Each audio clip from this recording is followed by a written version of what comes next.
ఓం శాంతి. Murali date 13/4/2025. అవ్యక్త BapDada revise 31/12/2004.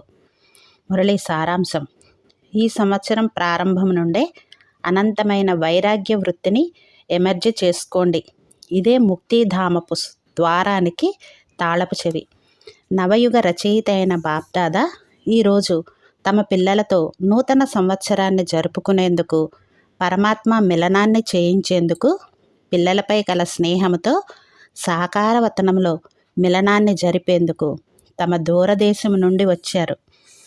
దూరదేశీ అయిన బాప్దాదా నలువైపులా గల పిల్లలకు, వారి ఎదురుగా డైమండ్ హాల్లో కూర్చుని ఉన్న, మధువనంలో కూర్చుని ఉన్న, జ్ఞాన సరోవరంలో కూర్చుని ఉన్న, గ్యాలరీలో కూర్చుని ఉన్న మీ అందరితో పాటుగా దూరంలో కూర్చుని దేశ విదేశములలో బాప్దాదా మిలనాన్ని జరుపుకుంటున్నా కానీ వారందరూ ఎంతో ప్రేమతో దూరం నుండే చూస్తున్నారు కూడా, వింటున్నారు కూడా అన్నదానిని బాప్దాదా చూస్తున్నారు. మరి నలువైపులా కల పిల్లలకు నూతన యుగానికి మరియు నూతన సంవత్సరానికి గాను కోటాను కోట్లుగా శుభాకాంక్షలు, శుభాకాంక్షలు, శుభాకాంక్షలు. నవయుగ రచయిత అయిన బాప్దాదా మీ అందరికీ బంగారు ప్రపంచమనే కానుకను ఇచ్చారు. ఇది అనేక జన్మలకు తోడుగా వచ్చేది. వినాశీ కానుక కాదు, అవినాశీ కానుకను బాబా పిల్లలకు ఇచ్చేశారు. గుర్తుంది కదా, మర్చిపోలేదు కదా. క్షణకాలంలో వచ్చి వెళ్ళగలరు. ఇప్పుడిప్పుడే సంగమయుగంలోకి, ఇప్పుడిప్పుడే తమ బంగారు ప్రపంచంలోకి చేరుకోవటానికి ఆలస్యం అవుతుందా? మీ రాజ్యం స్మృతిలోకి వస్తుంది కదా. ప్రపంచ పరిస్థితిని చూస్తూ ఇప్పుడు విశేషంగా మీ 2 స్వరూపాలను ఎమర్జీ చేసుకోండి. ఆ 2 స్వరూపాలు, మొదటిది సర్వుల పట్ల దయాహృదయం ఉండటం మరియు కళ్యాణకారి వృత్తిని కలిగి ఉండటం. రెండవది ప్రతి ఒక్కరి పట్ల సదా దాత పిల్లలుగా, మాస్టర్ దాతలుగా ఉండటం. విశ్వంలోని వారు పూర్తిగా శక్తిహీనులై దుఃఖంతో, అశాంతితో అరుస్తూ ఉన్నారు. కొన్ని క్షణాల కొరకైనా కూడా సుఖాన్ని ఇవ్వండి, శాంతిని ఇవ్వండి, సంతోషాన్ని ఇవ్వండి, ధైర్యాన్ని ఇవ్వండి అని బాబా ముందు, పూజ్య ఆత్మలైన మీ ముందు పిలుస్తూ ఉన్నారు. ఇవ్వండి, ఇవ్వండి, ఇవ్వండి అని అడుగుతూ ఉన్నారు. కనుక దాతా పిల్లలైన మీరు వారికి వాటిని కానుకగా ఇవ్వండి. బాబా కూడా పిల్లలైన మిమ్మల్ని సహచరులుగా చేసుకొని, మిమ్మల్ని మాస్టర్ దాతలుగా చేసి, తమ కుడి భుజాలుగా చేసుకొని ఇదే సూచననిస్తారు. విశ్వంలోని ఇంతమంది ఆత్మలందరికీ ముక్తిని ఇవ్వాలి, ముక్తిధామంలోకి వెళ్ళాలి. కనుక ఓ దాతా పిల్లలారా, మీ శ్రేష్ఠ సంకల్పాల ద్వారా, మనసా శక్తి ద్వారా, వహని ద్వారా కానీ, సంబంధ సంపర్కాల ద్వారా కానీ, శుభభావన, శుభకామనల ద్వారా కానీ, వైబ్రేషన్లు, వాయుమండలం ద్వారా కానీ ఏ యుక్తితోనైనా ముక్తిని ఇప్పించండి. విశ్వ కళ్యాణం చేసేందుకు పిల్లలు ప్రతి ఒక్కరూ బాబాకు భుజాలుగా, కుడి భుజాలుగా అవ్వాలి. ఇప్పుడు స్వపురుషార్థము మరియు సేవలలో భిన్న భిన్న విధుల ద్వారా పురుషార్థమును తీవ్రం చెయ్యండి అని బాప్దాదా అంటారు. స్వస్థితిలో కూడా విశేషంగా 4 విషయాలను చెక్ చేసుకోండి. దీనినే తీవ్ర పురుషార్థము అని అంటారు. మొదటి విషయం, ముందుగా వీటిని చెక్ చేసుకోండి. నిమిత్త భావం ఉందా? ఎటువంటి రాయల్ రూపంలోనైనా నాది అన్న భావం ఉందా? నాది అన్న భావం లేదు కదా. సాధారణమైన వారికి నేను మరియు నాది అనేవి సాధారణమైనవి, స్థూల రూపంలో వస్తాయి. కానీ బ్రాహ్మణ జీవితంలోని నాది మరియు నేను అన్న భావనలు సూక్ష్మమైనవి మరియు రాయల్వి. వారి భాష ఎలా ఉంటుందో తెలుసా? ఇది ఇలా జరుగుతూనే ఉంటుంది, ఇలా నడుస్తూనే ఉంటుంది, ఇది ఇలా అవ్వాల్సిందే, నడుస్తున్నాము, చేస్తున్నాము, ఇలా అంటారు. కనుక ఒకటి నిమిత్త భావం. ప్రతి విషయంలో నిమిత్తం. సేవలో కానీ, స్థితిలో కానీ, సంబంధ సంపర్కంలో కానీ, ముఖము మరియు నడవడికలో కానీ నిమిత్త భావం ఉండాలి. వారి మరొక విశేషత నిర్మాణ భావన. నిమిత్తము మరియు నిర్మాణము. నిర్మాణ భావన ద్వారా నిర్మాణం చేయాలి. నిమిత్తము, నిర్మాణము మరియు నిర్మాణము అని 3 విషయాలను విన్నారు. 4వ విషయం నిర్వాణము. ఎప్పుడు కావాలంటే అప్పుడు నిర్వాణ ధామమునకు చేరుకోవాలి. నిర్వాణ స్థితిలో స్థితులవ్వాలి. ఎందుకంటే స్వయం నిర్వాణ స్థితిలో ఉన్నప్పుడు ఇతరులను నిర్వాణ ధామమునకు చేర్చగలరు. ఇప్పుడు అందరూ ముక్తిని కోరుకుంటారు. వదిలింపచేయండి, వదిలింపచేయండి అని అరుస్తూ ఉన్నారు. మరి ఈ 4 విషయాలు మంచి శాతంతో ప్రాక్టికల్ జీవితంలో ఉండటము అనగా వారు తీవ్ర పురుషార్థులు అనే అర్థం.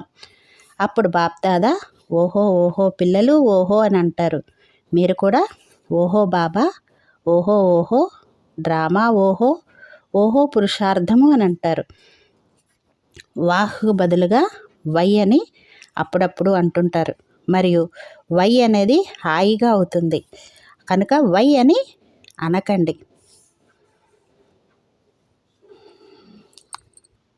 దూరదేశంలో వింటున్నారు, చూస్తున్నారు. మరి వాహ్ వాహ్ అని అంటారా లేక వై వై అని అంటారా?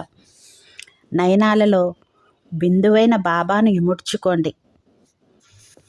సదా నయనాలలో బిందువైన బాబాను ఇముడ్చుకోండి.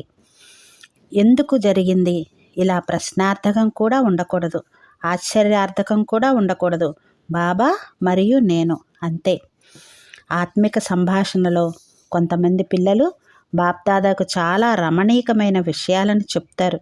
ఎదురుగా అయితే అనలేరు కదా, అందుకని ఆత్మిక సంభాషణలో అన్నీ చెప్పేస్తారు.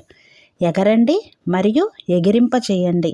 మధ్యలో ఎందుకు అనేది రాకుండా శుభభావన, శుభకామన అనేవి చాలా శక్తిశాలిగా ఉండాలి.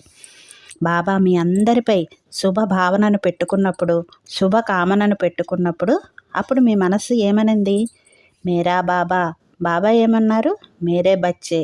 అలాగే మీరు కూడా ఒకవేళ శుభభావన, శుభకామనలను పెట్టుకున్నప్పుడు ఎలా కనిపిస్తారు? నా కల్పపూర్వపు మధురమైన సోదరుడు, నా గారాల సోదరి, ఇలా పరివర్తన అయిపోతుంది. మరి ఈ సంవత్సరంలో ఏదైనా చేసి చూపించాలి. కేవలం చెయ్యి ఎత్తటం కాదు, మనసు అనే చేతిని ఎత్తాలి. ఎందుకంటే చాలా పని మిగిలిపోయి ఉంది.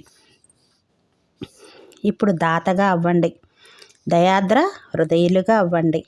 ఈ సంవత్సరం ప్రారంభం నుండి మీలో అనంతమైన వైరాగ్య వృత్తిని ఎమర్జీ చేసుకున్నప్పుడే ఇది జరుగుతుంది, దయ కలుగుతుంది.